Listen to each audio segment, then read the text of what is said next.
இஞ்சிக்கு மிஞ்சின மருந்தும் கிடையாது, சுப்பிரமணியருக்கு நிகர் தெய்வமும் கிடையாது. இந்த முருகபெருமானுக்கு உண்டான திசை எது? தெற்கு. தெற்குக்கு உண்டானவர் அதி தெய்வம் யாருன்னா செவ்வாய்.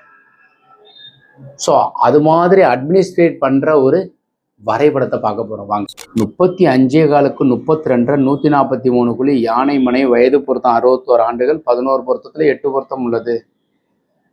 தெற்கு பார்த்து மனை முருகனுக்கு உண்டான திசை. முருகன்னு சொல்ல மாட்டாங்க, பெரும்பகுதியானவர்கள் முருகர்ன்னு சொல்லுவாங்க மரியாதைக்காண்டி. அப்பேற்பட்ட ஒரு திசைக்கு உண்டானது உச்சஸ்தானத்துல வாசல், பின் வாசல் ஈசானியத்தில் அமையுது. அதற்குண்டான போர்வெல்லும் சம்பும் மழைநீர் சேகரிப்பும் அமையப்பட்டிருக்கு. வாயுமொழியில செப்டி டேங்கும், வாயுமொழியிலே கிச்சன், அடுப்பு, டைனிங்கு, லிஃப்ட்டு, படி ஏறி போகிறதுக்கு உண்டானது, கன்னி மூலை பெட்ரூமு, பீரோ வைக்கிறதுக்கு உண்டான அமைப்பு. பெட்ரூமுக்கு வாயு மூலை டாய்லெட், மாடிப்படி சுழற்சியாக ஏறி லிஃப்ட் வைக்கிறது. ஸோ இந்த வரைபடத்தில் கார் பார்க்கிங் உண்டான ப்ரொவிஷன்.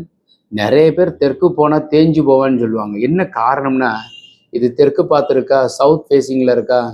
சவுத் ஃபேஸிங்கில் என்ன செஞ்சுருவாங்கன்னா செப்டி டேங்கோ அல்லது சம்போ போட்டுருவாங்க. அது தவிர வேற எந்த பிழையும் நாங்கள் பண்ணவே கிடையாது சார். அதுதான் பெரிய பிழை. அதுதான் தெற்குக்கு உண்டான செவ்வாய் முன் கோபம், எக்கச்சக்கமான உஷ்ணமானவர். அப்போ உங்களுடைய ஆரோக்கியத்தில் பிழை ஏற்பட்டுரும். பீரோ பூஜையை இங்கே வைங்க. இந்த வரைபடம் உங்களுக்கு யூஸ்ஃபுல்லாக இருக்கும்னு நம்புகிறேன். அப்படி யூஸ்ஃபுல்லாக இருந்துச்சுனாக்கா ஒரு லைக், ஷேர் பண்ணுங்கள், கமெண்ட் பண்ணுங்கள், சப்ஸ்கிரைப் செய்து வைங்க. வரைபடம் தேவைப்படுறவங்க கீழே இருக்கிற நம்பர் கான்டாக்ட் பண்ணுங்கள்.